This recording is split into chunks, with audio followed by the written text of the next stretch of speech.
Welcome to Methods of Scoping. This lesson is going to tie directly into that planning lesson, and that planning lesson is kind of what you're going to do and who you need to actually do it. And then this Methods of Scoping is going to get down to that process of actually how you go about scoping CE requirements.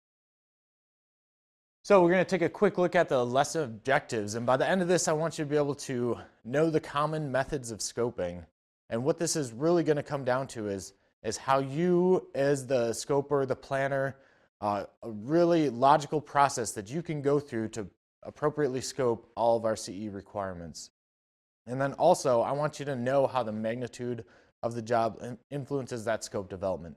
So not every single requirement, every single job that you take on is going to need this full-on scope development. If we have simple work tasks, for example, that come into civil engineering, we don't necessarily need to go through this whole logical process of going out to the site and getting all this information. If there's simple tasks that can be sent directly to the shops, like we have oftentimes, those happen like that. But if we're looking at more of those like facility projects, possibly something that's going to be tracked over to engineering as an opportunity, that's when we're going to look into some of these different methods of scoping and that logical approach that we can take to tackle some of these requirements. All right, so what I really think poor scoping can come down to is three things. So we're going to have potential confusion, we might have miscommunication, and it might lead to delays. So I'll step out of the way here, but with confusion, I'm talking about some of those construction headaches. When we get into that construction phase, when we're actually executing the work, it might lead to change orders, modifications, some things that we missed in the project because of poor scoping. Also, we're going to have some unhappy customers because we might not actually be meeting their end need if we're not appropriately scoping these things. Again, miscommunication. This can lead to poor estimates both on ourselves and also unclear expectations for the contractor bids. Possibly maybe even leading to a situation where we can't even award a project kind of thing. As you know, we aren't the only one taking this cradle to grave. We might be handing this off to other project managers. It might be going from ops to engineering. We want to make sure that there's proper communication all along the way and that's documented. We also have some missed opportunities if we're not appropriately scoping these. We're going to lose a lot of efficiency if we can't combine some of these requirements.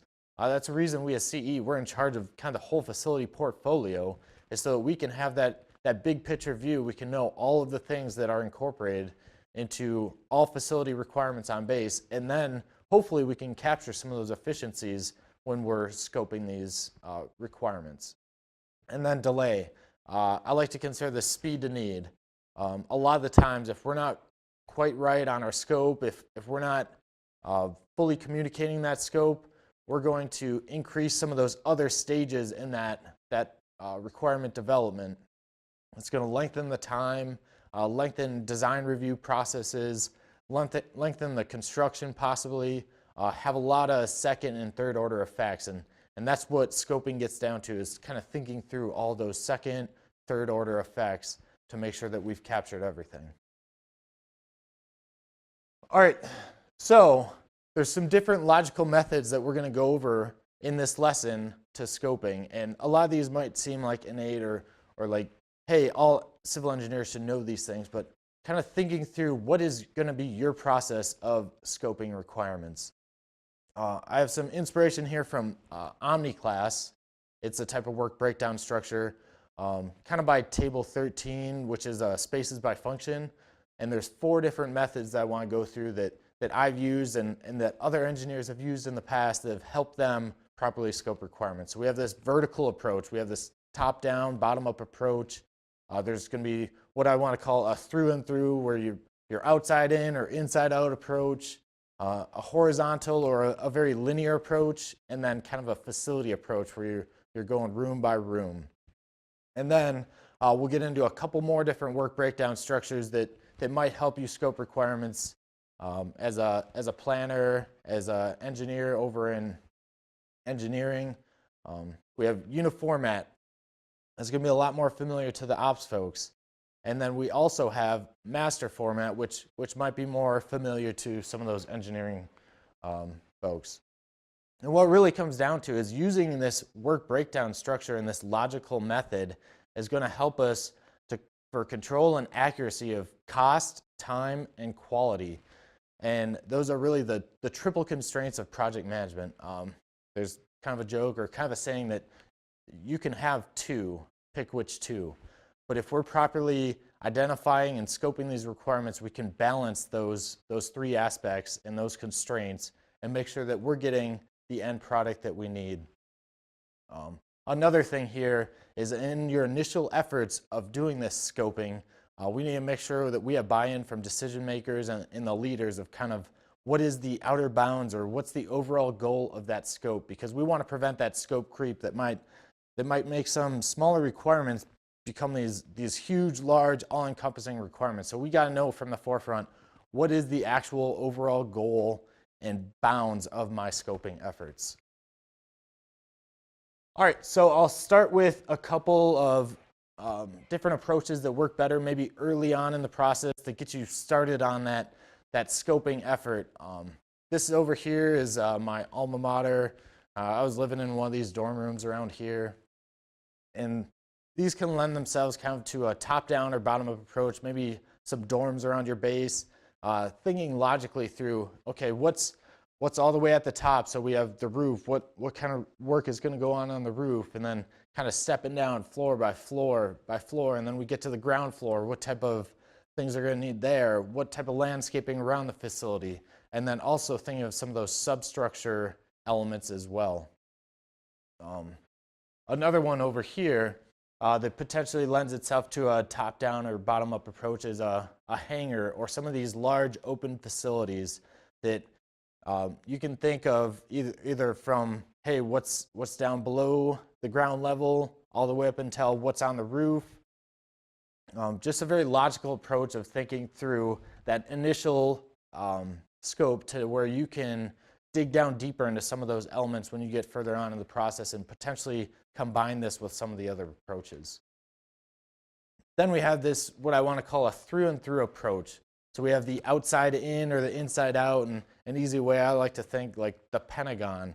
We have the rings of the Pentagon. We can go all the way from the exterior, the supporting facilities, everything outside that facility, and then start thinking what's on the shell, what are we going to need on the shell, and then kind of moving in all the way into the heart of the facility and thinking through those processes. This is another one that lends itself early on in your scoping process to kind of give you that good vector check on what things am I going to have to look into a little more as I go through this process. Another easy facility requirement that can be used this way is potentially even a parking lot. Okay, what's surrounding this parking lot? What are the means of access? And all the way to getting to like that center parking spot. What's the flow of this area and all the requirements that are going to go along with that? So a horizontal approach, and this definitely for some of that horizontal work, pavements, roads. Another one that's worked well for me in the past is a fence line. So when I was deployed, we had a fence line project along the runway. And it was really helpful to take this linear approach, this very sequential approach. So I started from the very end post, and I was walking that whole project to see where is everything going to happen, where the elevation changes, what is the soil like here, is there other things that are going to be in the way. All these things that you need to think through that maybe you can't think about when you're thinking holistically about that project. You need to break it down into manageable pieces that you can think through logically. Also with roadways and pavements, what's along the edge of the roadway as you're going along? Is there a culvert underneath that's going to really affect how we're going to actually complete this project or develop that requirement? What type of lighting? What type of painting? What streets are coming in or going off of that main roadway? Just a good way to think through logically about roadways, pavements, potentially even utility projects as well, kind of walking through from start to finish and being able to identify everything that can influence that scope. And then we have this facility approach, so room by room, and a lot of people use this in their own personal lives. And I know I've used this recently, so I just bought a house like a year ago. And my wife and I, we took this room by room approach on on what are some of these house projects that we want to do. And we're going and identifying all the projects that are going to be up in our living room. And then specifically, we went down to our basement. Okay, what are we going to do in this room? And are we going to create a new room here? What's in that room? And how does that influence all of these other spaces? This can be used in tangent with some of those other vertical approach, the top down, bottom up, or the horizontal approach. A lot of these different approaches can be combined, and how you as the planner or the scoper are going to best identify and scope this requirement to make sure that we've captured everything that'll belong in that requirement. Now I'm going to get to something that's a lot more familiar to some of the R&O folks, the shop folks that are in Builder and using Builder every day, because the uniformat approach, this breaks things down into functional elements. So we might say, all right, we have a building, and now we're going to get down to that level 1. So you know all these level 1s. So we have, for example, let's go to the substructure. Within that substructure, there's multiple things. There's that foundation, and then there's the basement. If we dig deeper down into foundation, we're going to get down into level 3 and kind of thinking through what are each of those things, even getting down to level 3 and level 4, what are all those requirements for this particular project that are going to be influenced. Also, some of our engineering folks that may have used, or even ops folks that have used these assembly costs with RS means data. This is kind of how that book is structured, is using the uniformat approach. Now lastly, I want to identify the master format approach, and this is more kind of work results, and this is very familiar to those folks over in engineering. This is how a lot of our contracts and our specifications are structured according to master format. So there's 5 subgroups and I'll say 50 divisions, and I say 50 divisions because there's about 15 of these divisions that are reserved for future expansion.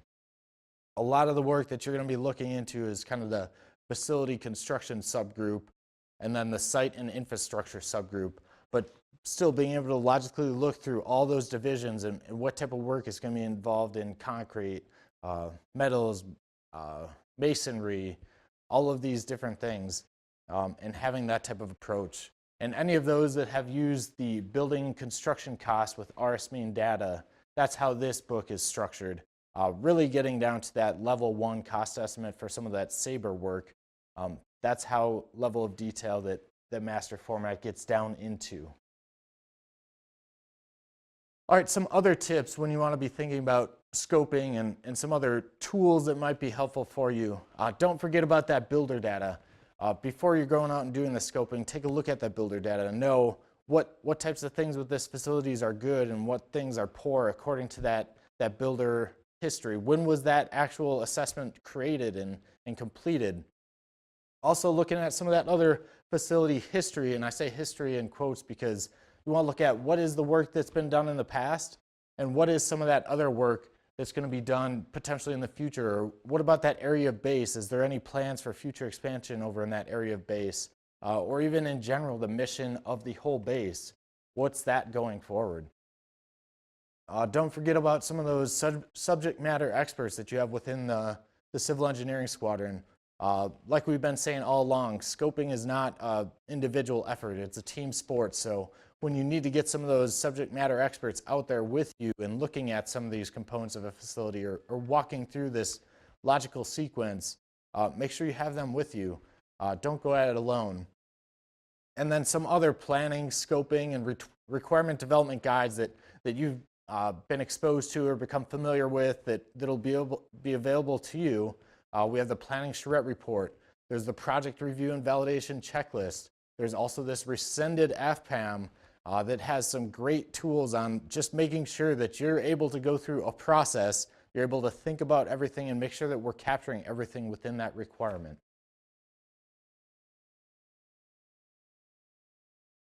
All right, lastly, we want to take a look at the lesson objectives again. So there's a few different methods that we talked about. We have these ones that are inspired by Omni class, that work breakdown structure. It's all about having this work breakdown structure, having your logical sequence, a logical way that you can attack this requirement and kind of attack this problem. You have that top-down, bottom-up approach, the inside-out, outside-in approach, a linear or sequential approach, or that room-by-room approach. Also, you have uniformat 2 and going by all those common elements and thinking about the work that might be involved in each of those. Or if you want to go by master format and all those divisions of work and types of work and all that work-based things, if that's the way that you like to go about it, whatever it really comes down to over here, do what works for you. Scoping and developing requirements, it's a learned skill, but it's also a skill that's going to develop through experience. And the more you do this, the more you're going to become familiar with this. But establishing that logical process up front is really going to help us down the road and help you as a planner, a scoper, or in general developing civil engineer requirements. Also, just remember that magnitude of this job is really going to influence the level of scope development that you're going to be involved in. We have all the way from that work task where it's really going to be left up to kind of the shop level to do their own like scoping of that mini requirement, all the way up till we're thinking maybe a MilCon project where it's going to be very involved and there's going to be multiple levels where we're doing this scoping and developing the requirement.